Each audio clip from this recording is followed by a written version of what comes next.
Are we on? We're on. We have power. You guys, we are so stupidly hyped for this panel. Okay? I am so excited to be here personally because I love this event. I love MFA and I love all the people that are sitting on this stage with me today. And I love looking out into the crowd and seeing all of your beautiful faces. Vegans are literally the best. We can say that. We can own that, right, babies? We're the best. Everyone knows it. So this is such an honor for me to be moderating this panel today. My name is Haley Marie Norman, by the way. I'm clearly too excited to be here. I didn't take a chill pill today, but I have had I've been the pleasure, thank you, of eating all of the food that these people have created. I've been going to their restaurants for years. I've been hiring them for years. I took cooking classes with Jenny and Heather years ago. So to be here today just feels like, it just feels wonderful. So let's get started, guys. I feel like I want to stand because I got so much energy, but I'll sit. I don't want to scare y'all. We can all stand. So yeah, we'll all stand. So will you guys just go down the couch and introduce yourselves? Boys first. Oh wow, boys first. Boys first. Yes. This Boys time. first. All right. Hi, everybody. I'm Roberto Martin. I'm a personal chef, executive chef, former restaurant owner, author, and lover of vegan food. Hey. It's good. You reminded me of all the things I have to say. Hey, my name is Allende Howell. I am a lifelong vegan. Thank you to drop that.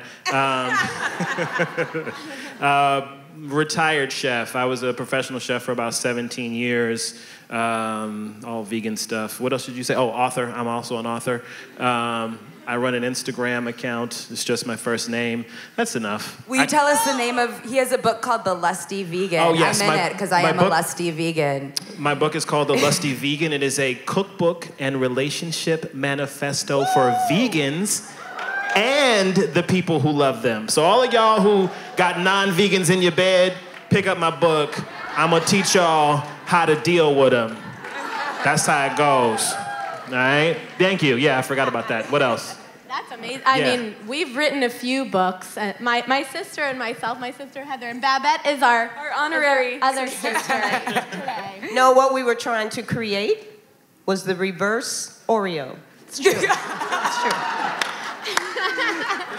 So I'm Jenny. My sister Heather and I have had a vegan cooking school for over 10 years called Spork Foods in West Hollywood, where we teach, and we teach people how to make vegan cuisine that's very approachable, delicious, and easy. We've authored a few cookbooks, and we contribute to magazines and things like that. And we have been vegan for over 20 years, and it's within us, and we feel the love all the time. So, it's the best. It's the best. No, you're next. You're part of her. Oh, okay. Okay, I am part of her. We say things at the same time. It's disgusting. So you heard it from her. We're also the chef ambassadors for a couple companies we really believe in. One of them is Follow Your Heart. Yeah. Ooh, I love Follow Your Heart. Yes. They're the jam. They divert 97% of their waste from a landfill. So that's why we partner with brands that we really believe in to help get the vegan word out, help the food taste good, because that's really... It's got to be there for people to be inspired to be vegan. Love it. Yes. Yeah. You're next. Okay, so I am Chef Babette. Everyone knows. Woo! Everyone knows. And I'm the head chef and co-owner of the vegan restaurant in downtown Inglewood, California called Stuff I Eat. That is my favorite restaurant, y'all. My favorite restaurant. And so it's so good. Now you know you have to come since you saw me up here. But I am an author. My book is being printed now. It's just really an instructional book on making fun icebox desserts. And I've been vegan for 27 years now. I was 40 years old when I became vegan, and I'll be 67 in December. Yes. So I was gonna say, will you Come on with it now. Come on. So beautiful. Beautiful. I can truly say that the vegan lifestyle has just been quite amazing. Now, if I can get the rest of this shit right in my life, I'll be good to go. Where's Shelly Belly? Where's Shelly Belly? Yay! All right. Perfect. I love those intros. So now, would you guys mind telling us how you became vegan chefs? I'm so interested to hear how this journey started. That's interesting.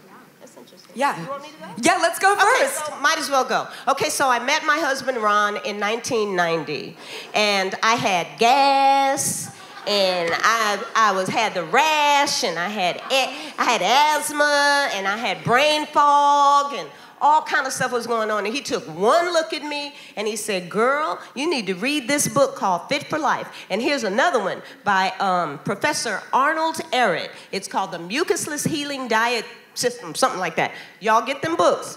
Anyway, I read those books and I decided overnight to become vegan. And it was for selfish reasons, obviously. I mean, you know, I had eczema on my face, my back.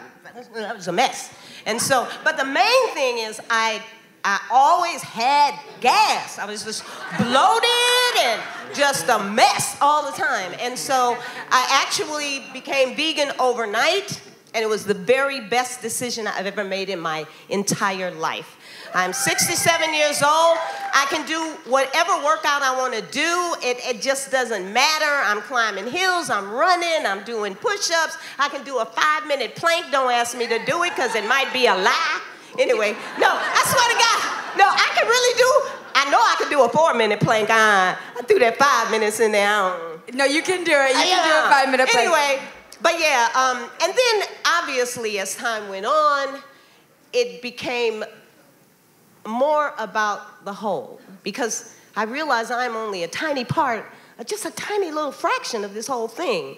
And even though I am human, I am a species, I'm different, but I'm no better. And so once I began to understand and learn, and I saw the cruelty, it became less and less about myself, and it became more and more about the whole. So that's my journey. Well, what about your delicious food? Oh yeah, well, the food was stuff Ron and I fixed at home, and so we just decided. We went over to Agape Spiritual Center, and we were there for 6 years. Ow! Anyway, we were over in the parking lot for 6 years, and we had every nationality came over to our cart and block-long lines, and we knew that we needed to open a restaurant. And we opened up in 2008, I think we opened our doors.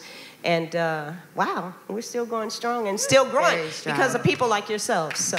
Now, I love all this energy that you have. Is that all vegan energy? You know what? It's I'm on some crack right now. No, actually, believe it or not, I was up at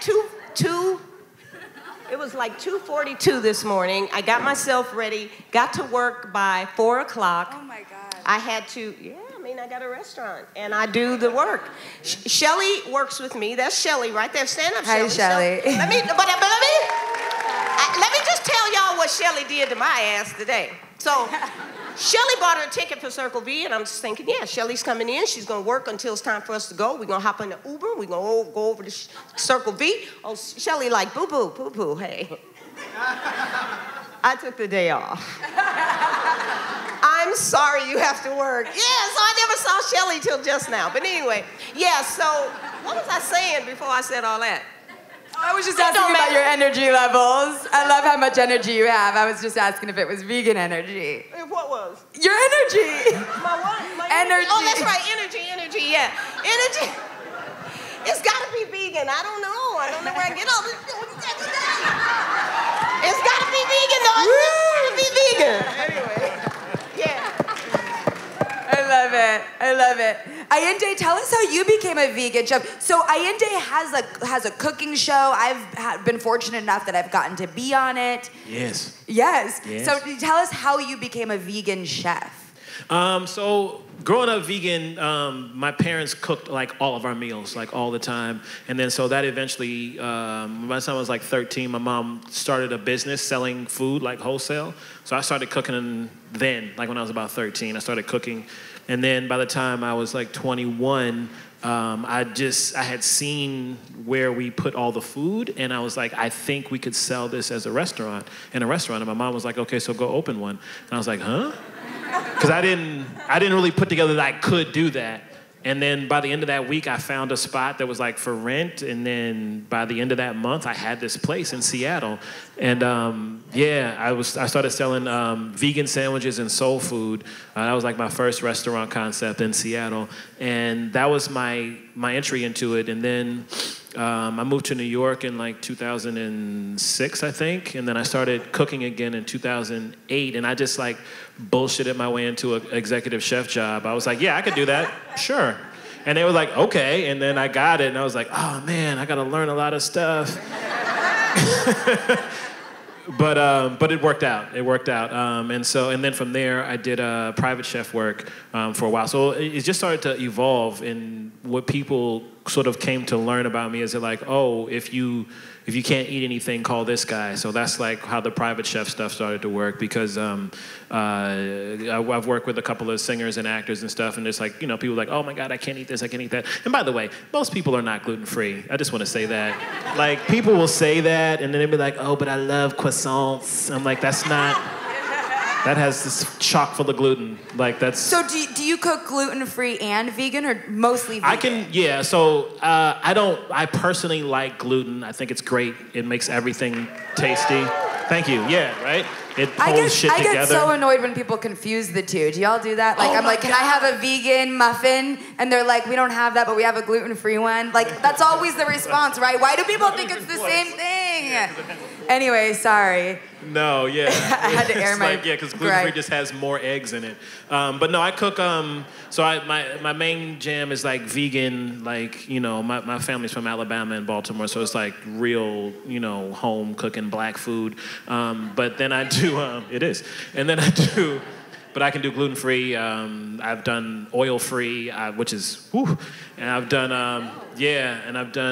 all sorts of stuff, so yeah. Allende has a famous dish called mac and yeast, which is his version. Yes, see? We've got some mac and yeast fans in the house. Couple, yeah. It's his version of mac and cheese, and it's incredible. I just had it last week with the tempeh bacon. Yes. That was my first time having the tempeh bacon version. The jalapeno tempeh, yeah. We did it for the Black Lives Matter movement. Yes. He catered food for our Black Lives Matter meeting, which we have no budget, so he basically volunteered his food and time. We appreciate that. Yeah, because the reason I did it, because it's important that, like, especially black and brown communities can realize that they can still eat good food, because that's the biggest thing. People are like, oh, but I can't have no mac and cheese. Oh, but I can't have I can't have no barbecue. Like, because it's like veganism becomes like an attack on blackness to people. Like, oh, but I can't go to the cookout. It does. That's true. It's like, no, you can have. You get it, right? It's like no, you can. It's just like you just cut out the bad stuff. I don't want to take up too much time, though. Perfect. Roberto, how did you become a vegan chef? Well, I was a hardcore meat eater chef. Anthony Bourdain was my hero, and I just wanted to cook all kinds of stuff. And I was a personal chef at the time, and I got a call from my agent that said, Ellen DeGeneres needs a chef. And I said, okay, I've heard good things, and, oh, by the way, she's vegan. And I was like, I suppose, I'll give it a shot. She might not like it. Because my vegan knowledge was minuscule, And so I met with them. They were super sweet. And she goes, the day I met them at her studio, she goes, here's my address. Go to my house. Make me dinner. And I was like, fuck. So that's what they do. That's what they do. I was not expecting that. So then I get there, and I've cooked at these houses a million times, with the big Sub-Zero fridges, and they're usually stocked like crazy full of food that goes to waste. This has been my experience.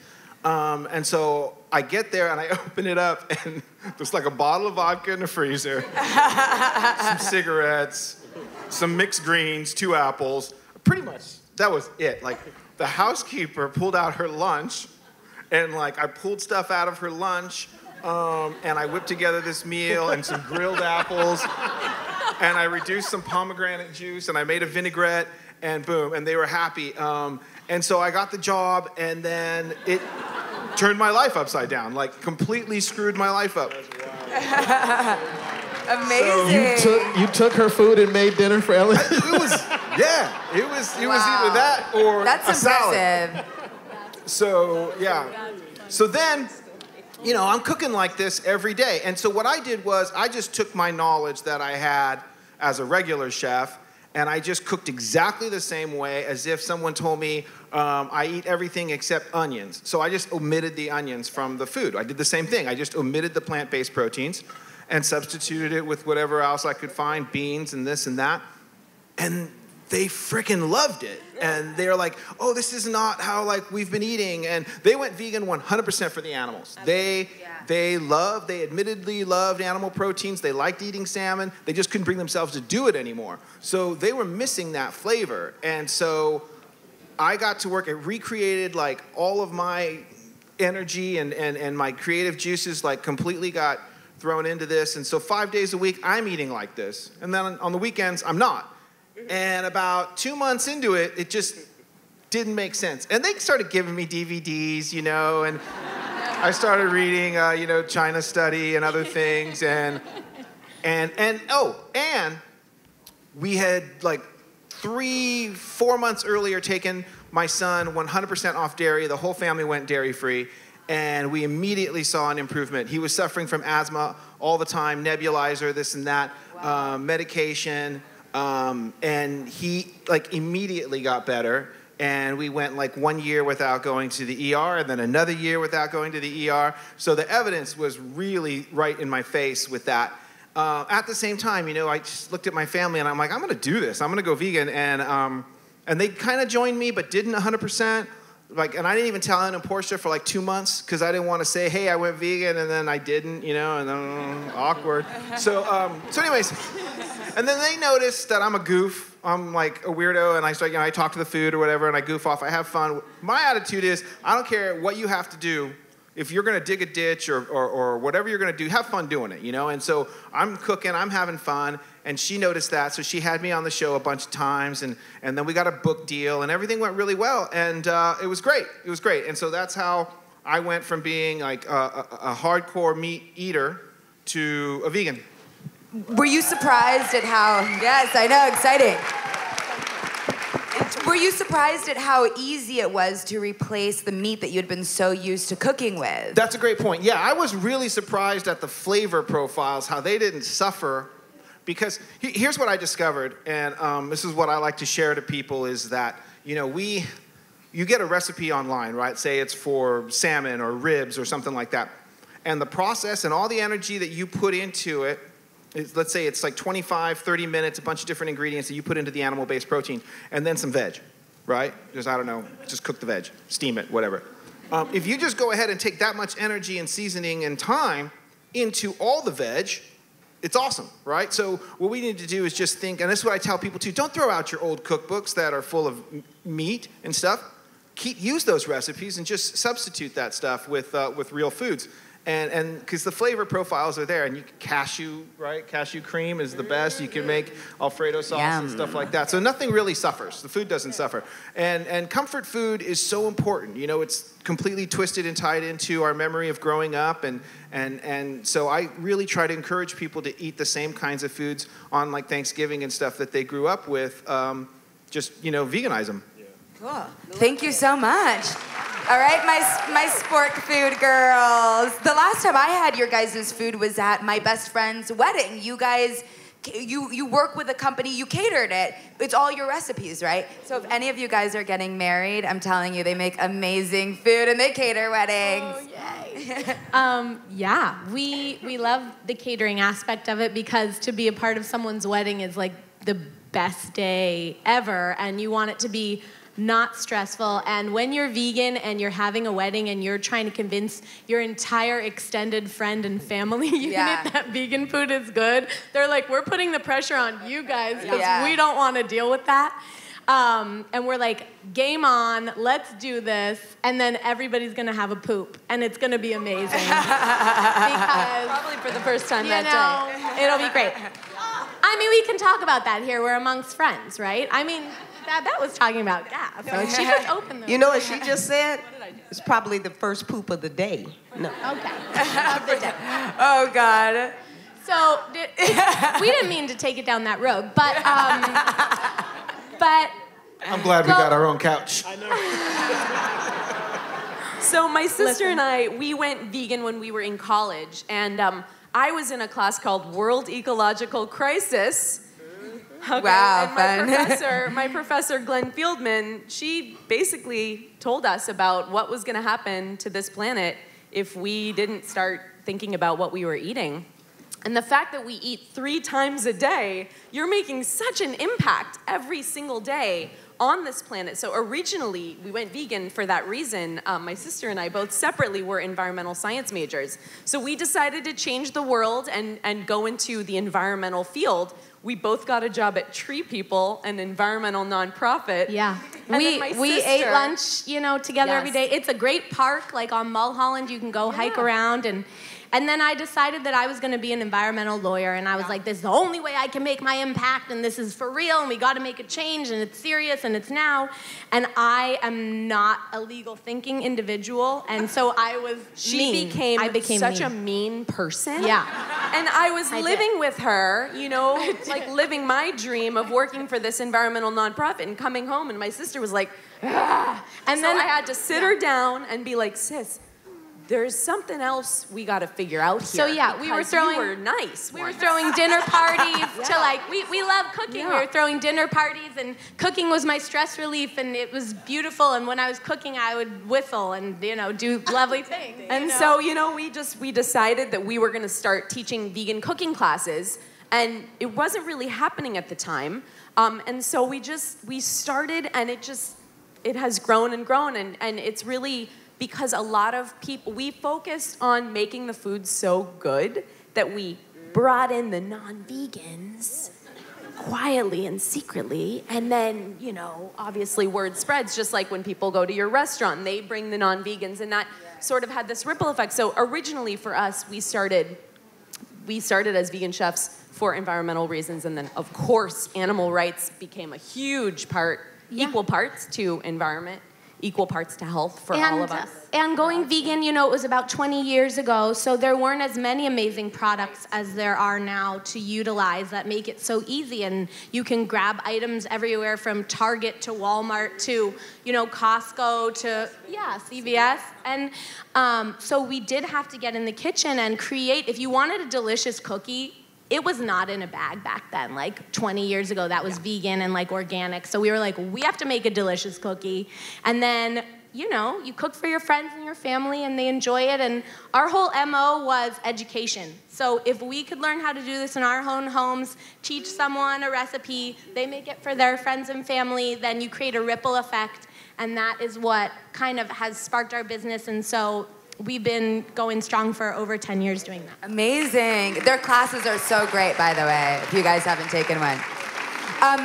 So we talked about this briefly with Roberto. We tapped on it. But for me personally, I'm someone who's very intimidated by the idea of cooking. And so I can imagine that for people who are transitioning to veganism, then cooking vegan would be even more intimidating. So do you guys have any tips for sort of taking the mysticism and all of these kind of negative feelings out of vegan cooking? What are your tips for that? I always tell people, if you can cook, you can cook. There are people who, that sounds simple, but if you... So I I can't cook. What'd you say? I don't think I can We'll cook for you. Yeah, right. So but there, in my cookbook, I try to make a lot of real basic recipes so people can just really follow along step by step. But if you're someone who can already kind of cook, it's like Roberto was saying, you just sort of swap out the proteins, you swap out the textures, you swap out the fats, and then you do your thing. Because cooking is very intuitive. You're like, oh, I'm gonna put a little bit of this in, put a little bit of this in, and something happens, and then it tastes great. So if you're a non-vegan and you're approaching vegan, one thing people tell me is that, oh, I gotta use so many ingredients. And you have to use a few more ingredients. And listen, you're gonna have to work a little bit. I mean, come on, you're gonna have to put your brain into it. It's not a lot, but Yeah, you got to put a little bit of work into it. And once you sort of get over the hump of like, I know what my substitutions are, then you kind of free yourself up to cook. And you can look at a recipe that's not vegan and you be like, okay, I know I'm going to swap this with some vegan butter. I'm going to swap this with some seitan. I'm going to swap this with some this. And then all of a sudden you have your meal. Amazing. Cool. Thank you.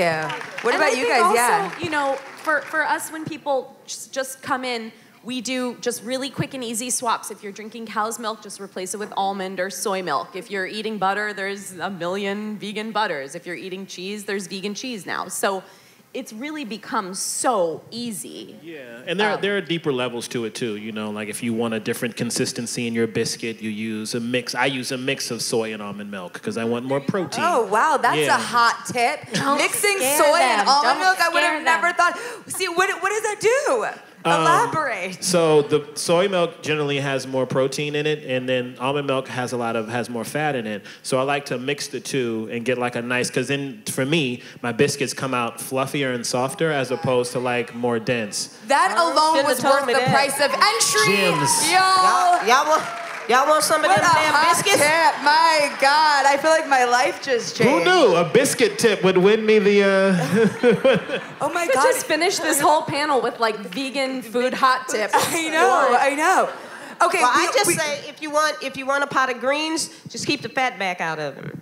And yeah, you know, you just swap out the pus for nice fresh food. And that's all you have to start thinking. You really, if you just get it in your head, I just don't want to consume any other creature's pus. I just don't.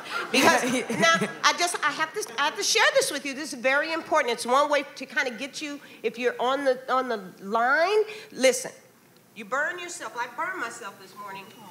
Yeah, but if it blisters. Me too, because it feels good, right? You get the What? body Roberta, that's a fluids, different you get panel. the body fluids and the burn. Okay, so those are body fluids. Most of the time we call it pus. But you take that chicken, you stick it in the oven, you pull it out, and you cut it open, and all that stuff oozing out of it. Somebody told you that shit was juice. That is not juice. I'm not. No.